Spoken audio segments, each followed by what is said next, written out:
Good morning and welcome to a very special edition of United Way for Southeastern Michigan. What's the Word Wednesday? I'm Tanya Adair, Chief People, Equity, and Engagement Officer. And today we will be joined by members of our Diversity, Equity, and Inclusion team to discuss the 21-day Equity Challenge. As always, if you have questions, please feel free to leave them in the chat box. Before we kick off to discuss the challenge, I want to give a big thanks to our Equity Challenge champions. These are partners we consider early adopters to this work and have made investments to support our organization and expanding our reach for the challenge. Now I would like to welcome one of our amazing DEI co-chairs, United Way's Manager of Diversity, Equity, and Inclusion and Engagement, Stephanie Rawls, to give us a brief overview of the 21-day Equity Challenge. Stephanie? Thank you so much, Tanya. Thank you everyone for tuning in today. We're super excited to have you and have the opportunity to talk about our Equity Challenge. So before I dig into what the challenge actually is and how you can get involved, we want to share briefly why we're doing this challenge at this time and where an Equity Challenge even came from.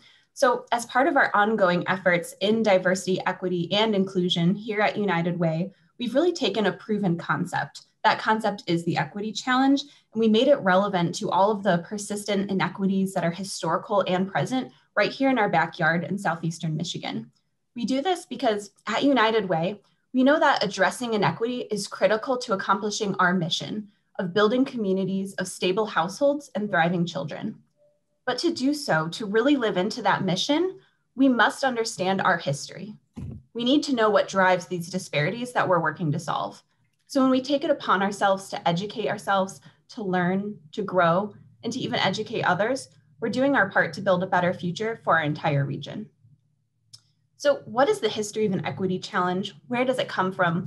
Why is this something that you're hearing about now? Well, it hasn't just started here with United Way for Southeastern Michigan. This actually has roots with Dr. Eddie Moore Jr. Dr. Eddie Moore Jr. Is a researcher. He's in the education field, and he serves as the director of the Privilege Institute in Green Bay, Wisconsin. And he founded something called the White Privilege Conference. Dr. Moore's original idea was to help people understand topics that surround equity and inclusion in a way that would build long-lasting habits. So we know that for some folks, when we're talking about diversity topics, this could be something that's new for them. It could be lived experiences.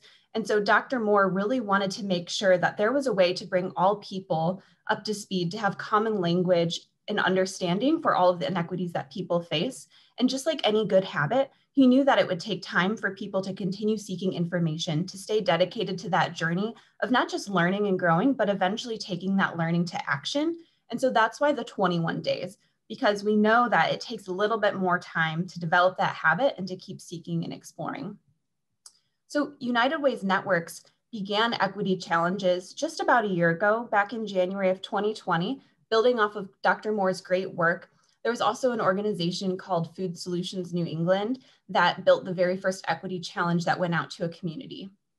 In our own United Way network, our neighbor United Way of Washtenaw County actually introduced the challenge to United Ways and to Michigan for the first time last January. And now we're taking the opportunity to build an engaging and meaningful challenge that we're hoping will bring our community together towards equity and also inclusion. So as I mentioned before, the real hope in this challenge is to help folks build that muscle for equity with concepts that are universal. So throughout the challenge, you will see a wide variety of topics, and sometimes they're localized to Southeastern Michigan, but these examples apply all over the country and in some situations across the world because these same inequities exist all over. So if you could go back just one slide, please, that would be beautiful. Thank you. So now I'm going to chat a little bit with you all about what the Equity Challenge actually is. So now we have a little bit of history, why United Way is doing it. But what is this? What is it going to look like? So our 21-day challenge, as I said, is an opportunity to expand knowledge and understanding in Southeastern Michigan. So as you're going to hear later today, we have our own diversity, equity, and inclusion department and strategy at United Way, but a piece of that is really building shared understanding. shared recognition that there is need to be having conversations about equity in the first place. And we're hoping we know this challenge is going to be that for our community. So what happens?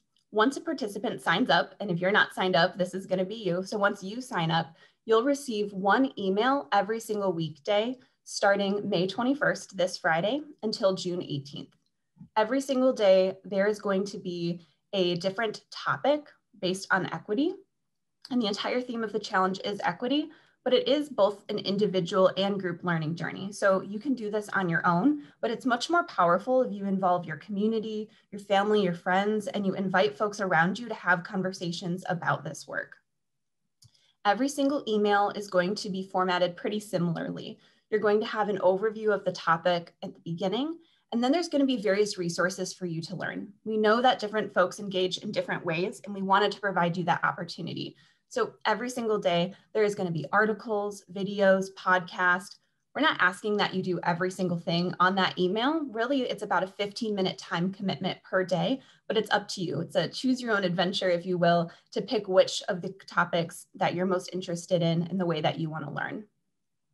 At the end of every single day, there's also reflection questions. This is a really great way for you to dive deeper into your learning, apply those concepts to your life, and then also, again, bring in family, friends, and coworkers into the conversation. The challenge is completely free. You can sign up today, you can sign up tomorrow, you can sign up throughout the whole challenge, you can sign up your neighborhood by the end of the challenge. It doesn't matter when you do, it'll be open until June 18th, and it'll be completely free the whole time. It's open to anyone and everyone. And again, we're starting this Friday, May 21st, and we'll be ending June 18th. Something that's really key for you all to know is that throughout the challenge, we're going to be hosting a variety of events. So this Friday, May 21st at 12 p.m., we're hosting our kickoff, which is really exciting. We're going to have a performance by the Detroit Youth Choir. It's going to be a celebration of bringing our community together for this challenge. So don't miss that. The next 3 Fridays, again from noon to 1, we'll be having roundtable conversations. We believe that dialogue can change the world, and we know that to do that, we have to provide a space for people to talk about the challenge and bring it off the page. That's where these roundtables come in, again, completely free to participate. And then on June 18th, we're going to have an ending celebration event. We're going to have some celebrations, and we're also going to tie it into Juneteenth and the recognition of where community's been and where we have to go. So we believe that you should join us in this journey because we know that it's a tangible step. Everyone might be in a different place in their equity journey, and our hope is that no matter where you are in that journey, this is a place that can resonate with you and you can learn something from. Now, briefly, before I pass it over to Tanya and Andre to do a quick fireside chat, on our next slide, we have a couple of examples of topics in case you're curious and wondering, okay, well, I hear you saying that there's different emails, there's different days, but what can that look like? So day one, in the first week, we're going to talk a lot about personal, racial, and social identity. We're going to look at ourselves. We're going to take that inward look first and have a better understanding of who we are and what that looks like in our community. And then throughout the challenge, things are going to build from myself to my community to my society. So you can start taking some of that understanding of yourself and how that looks across the different dimensions that exist in our world. So some of the other topics will be things like bias and privilege, race relations and the history of Metro Detroit, what racism and inequity looks like right here in Michigan in housing, in healthcare, in childcare, and even in education. And then at the end of the challenge, we're going to talk a little bit more about intersectionality. So I'm not going to dive too deep into that right now, but basically, how can we understand our identities in a way that coexists with others? So looking at things like gender, LGBTQIA, disability and equity, and how we can all be better allies and develop a muscle for racial equity that goes beyond these 21 days. So please join us for the 21-day equity challenge. Again, we're starting May 21st. You can sign up on our website at unitedwaysem.org/equity challenge. This beautiful graphic you see on the screen, I accepted the challenge. We encourage all of you to post this on your social media challenge, on your social media channels. Tag us at United Way, #equity challenge. You can find this graphic on our website as well when you go to unitedwaysem.org/equity challenge. So at this time, it's my pleasure to hand it back over to Tanya Adair, and we are going to have the treat of participating in a fireside chat for the rest of our time together today.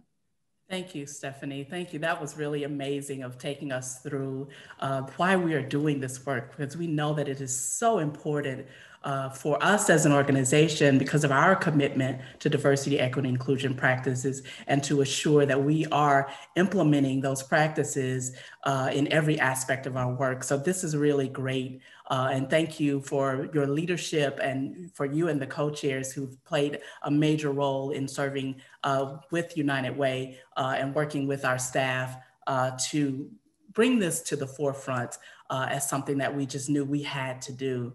Part of our commitment at United Way to the work of diversity, equity, and inclusion also resulted in us developing a department for the work to make sure that we are continuing not just the conversations that we started in our humankind huddles, but in every aspect of our work, as it has been mentioned, we want to make sure that we are implementing diversity, equity, inclusion practices and policies. So with that, we've hired our very first Senior Director for Diversity, Equity, and Inclusion. We are so excited and honored to have Andre Ebron, who has jumped in the last 30 days, just really on fire and ready to go. And it's been so exciting having him on board. And not only Andre, we have a department now that is dedicated to this work, and we're fully staffed as of this week.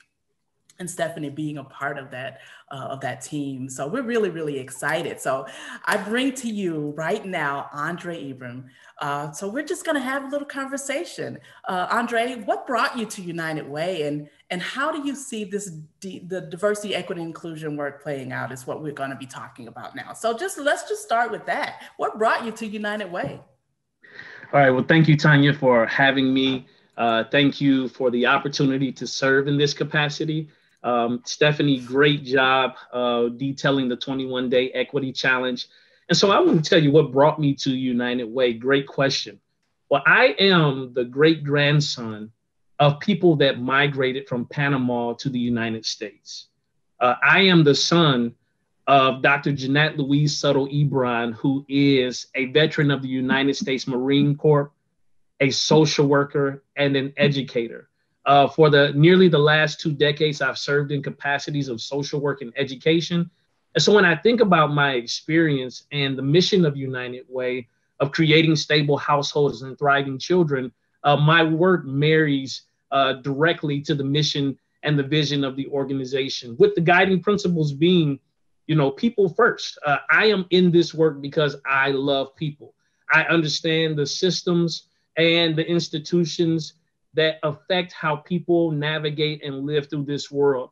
And so when I think about these systems and institutions, I would ask this direct question: what is it about their belief systems that would devalue the differences of those that exist within our communities? And so that's what brings me to United Way. United Way has stepped up to champion this work of diversity, equity, and inclusion. And I believe that DEI leads us directly to justice. Now, what do I see in this work of DEI? I think it's a bifurcated goal. It's something happening simultaneously where on one hand, we are deconstructing the systems and institutions that traditionally marginalize people regardless of their race, their ethnicity, their gender, their sex, their sexual orientation, their disabilities. Did I share in there that my mother has a challenge with MS? So I have lived experience of how these systems and institutions have impacted and affected the lives. And so joining the mission and vision of United Way, diving into the DEI work. And I know some people may just now be finding out about this work, but this work has gone on for generations. And now, of course, in recent years, in the highlight of those 8 minutes, 46 seconds post George Floyd, everyone is now keenly aware, hypersensitive to the things that are happening. So we are actually, I believe, in a moment where we can begin to shift hearts and shift minds and change the systems that serve the people that we profess, that, guess what, that we love. Absolutely.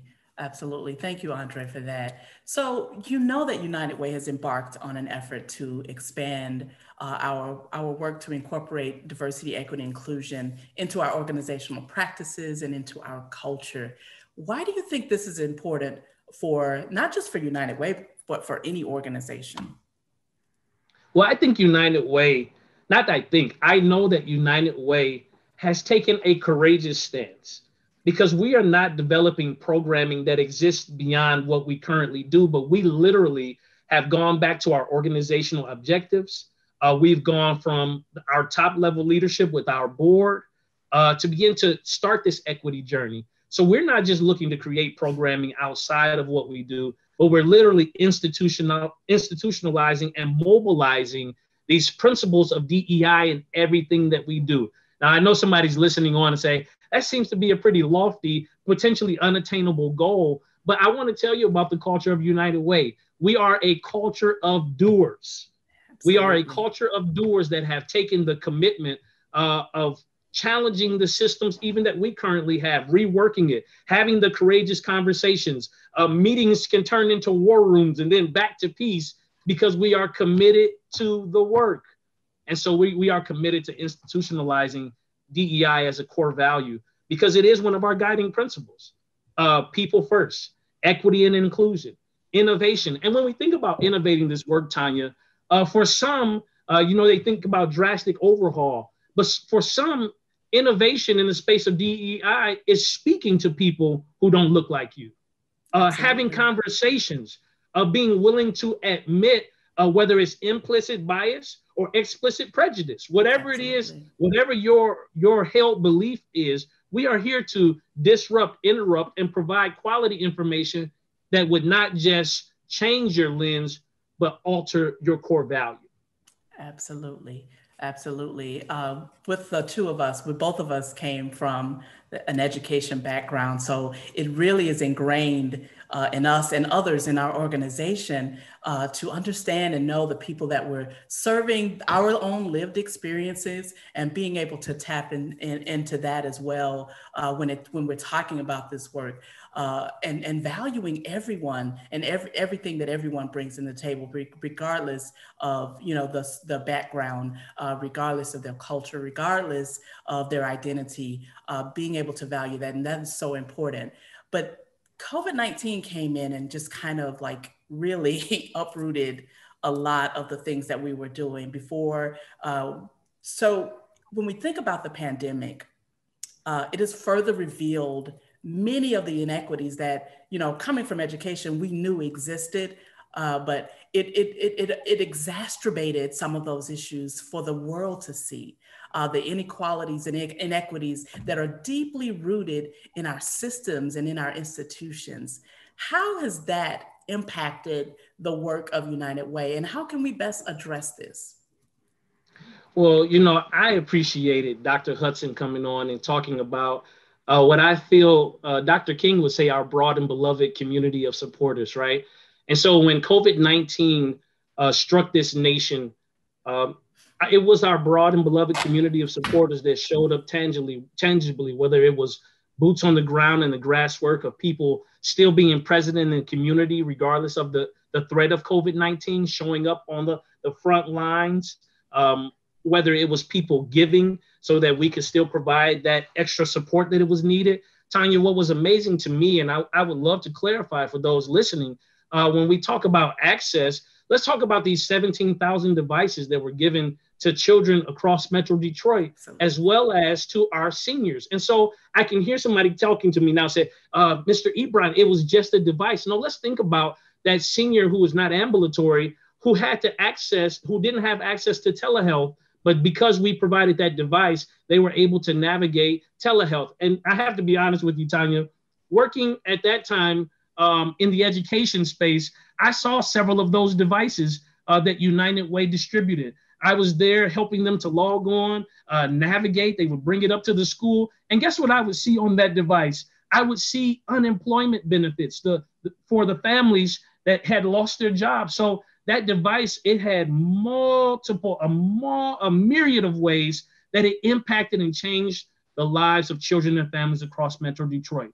when I think about the food insecurity that occurred, and the meet up and eat up and how those things changed, and we jumped right in with that.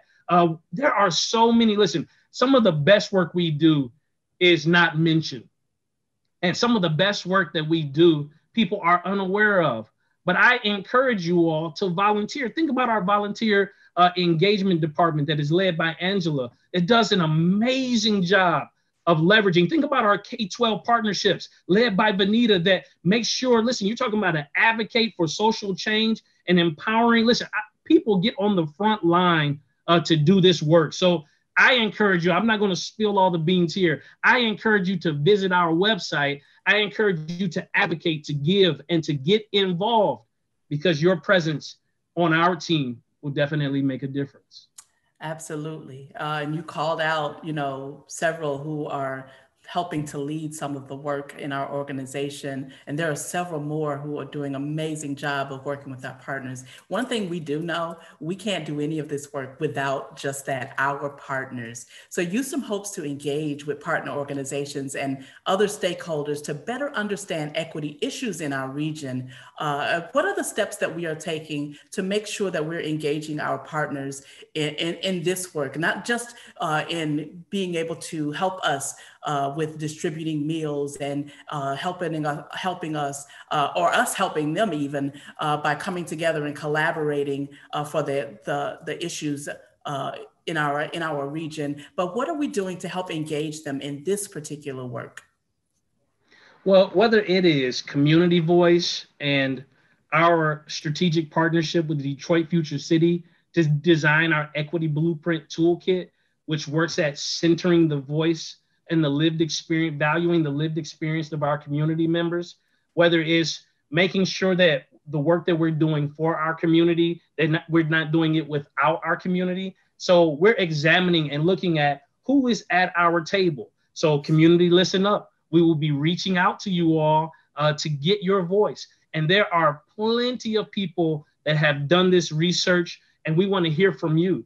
So whether it is, BIPOC leaders that have organizations or nonprofits or for-profits, we are looking to support you all. We're rolling out, and this is, I know this is to come, so we'll talk more about it, but a racial equity fund that looks at supporting emerging organizations and existing organizations to ensure that they engage in this work also. It's literally, Tanya, shifting the systems that serve the people. We can create policy, that's where it starts. We can create protocol, absolutely. We can establish procedures, but it all trickles down to implementation in people. Absolutely. So our giving campaigns that extend to organizations, over 700 organizations that are involved in our giving campaigns, and the excellent work happening in our development department. These are just some of the things that we're doing to engage corporate and community voice, and realizing our hope is that the corporate and the community voice will become one voice in a, not to be corny, but a united way. Absolutely. I love that. Stephanie mentioned earlier about something that's so important about everyone being in their own journey. Whether it's the beginning of their journey, you're realizing now, that you want to play a part in this, take a part in this journey, or whether you've been on this journey for a long time. Every person individually is really on their own journey of understanding equity and inclusion. What do you hope participants will gain from joining the 21-Day Equity Challenge? Well, here's the reality, Tanya, that diversity, equity, and inclusion work is generally slow and patient work. And anything that is rushed, honestly, is most times is inauthentic. And so we're asking you to start where you are, to use what you have, and to do what you can. Look at your sphere of influence. Like Stephanie said, whether your sphere of influence is an organization of 30,000 people, or whether your sphere of influence are the people directly in your household, or teachers, if you're in there with students, principals, you have an entire school, superintendents, you have an entire school district, like community leaders, you have the entire community. For those that are serving the world, our challenge is for you to influence the world, to literally leverage your influence so that people can start appreciating the differences in one another, because history has shown, and the reality is that diverse teams produce better results. And if we are going to center community voice, if we are going to be about this change, and we are, then it is going to require that everyone leverage their sphere of influence. Don't hurt yourself now. Don't try to reach beyond, listen, don't try to reach beyond what you're able to do. And the reason that I give caution to the wind for that is because you'll be extremely motivated. And because hearts and minds are not always so readily changed, it's easy to get discouraged when it's not received as well as you thought it would be. But my encouragement to you is start introspectively, because one person you definitely can change is you, and then grow out of this. Our hope, Tanya, is that people will have a newfound awareness that leads to intentional and decisive action. Absolutely. And I have one last question that we can touch on briefly. The 21-day challenge, equity challenge, is really just the first step. What do you hope to see happen in the coming months with our own diversity, equity, and inclusion work at United Way for Southeastern Michigan? Oh, we have some exciting things planned. And let me say, my presence even being here is really the budding promise of the work of so many people in the organization. Me being here is really a progressive step of the strategic plan. We've hired in the last 30 days additional members that are on our team who are excited and motivated and come with a myriad of experience, diverse experience that will enable us to be effective in our work. We have, like I mentioned before, the racial equity, I was getting ready to say racial equity challenge, but the racial equity fund that will be there. And the one thing we know is we are an organization that will put our money where our mouth is. And so we're talking about a seed fund. I won't reveal the number, but tune in, go to the website, make sure you check it out. Rolling out RFPs for organizations. And then for organizations who need a fiduciary, we also have a plan of helping organizations that from the genesis all the way to the end of building the capacity that's needed to access funds, because organizations that are out there, if you're listening to me, there are things that you must have in order. And listen, I know you're operating with a zero budget. I know you're doing things in the community, but there are things that you must have in order to access these funds. What we're also thinking about doing is we're also thinking about creating a robust program for our internal work. Organizations that are listening, I know you might be doing a lot of external work, but what is extremely important is that you support the people who work alongside of you. So you can become so mission focused that you forget the people alongside of you also have needs. So we have a great internal working campaign. I'm looking forward to the pep rally this Friday, all of my United Way team members. But we have big plans. We want you all to stay tuned. And if you have ideas, suggestions, want to get involved, we welcome your participation. Thank you, Andre.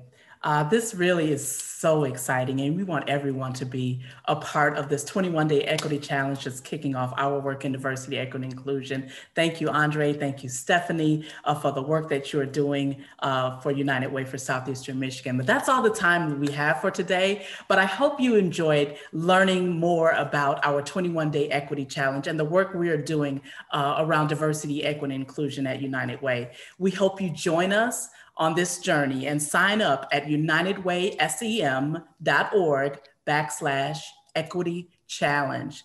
You can find the link in the chat box, of course.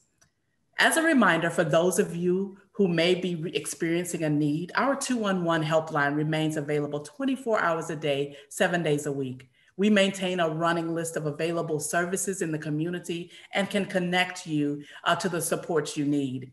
You can also look up resources in your area. As well using our unitedwaysem.org/211. Next week, we will be joined by Dr. Deborah Furr Holden, an epidemiologist and public health expert with Michigan State University, to give us an update on the COVID-19 vaccine. To see our previous town halls and more upcoming topics, please visit unitedwaysem.org/virtual town halls. The website is also included in the chat box, but please visit us. Please join up, sign up for the challenge.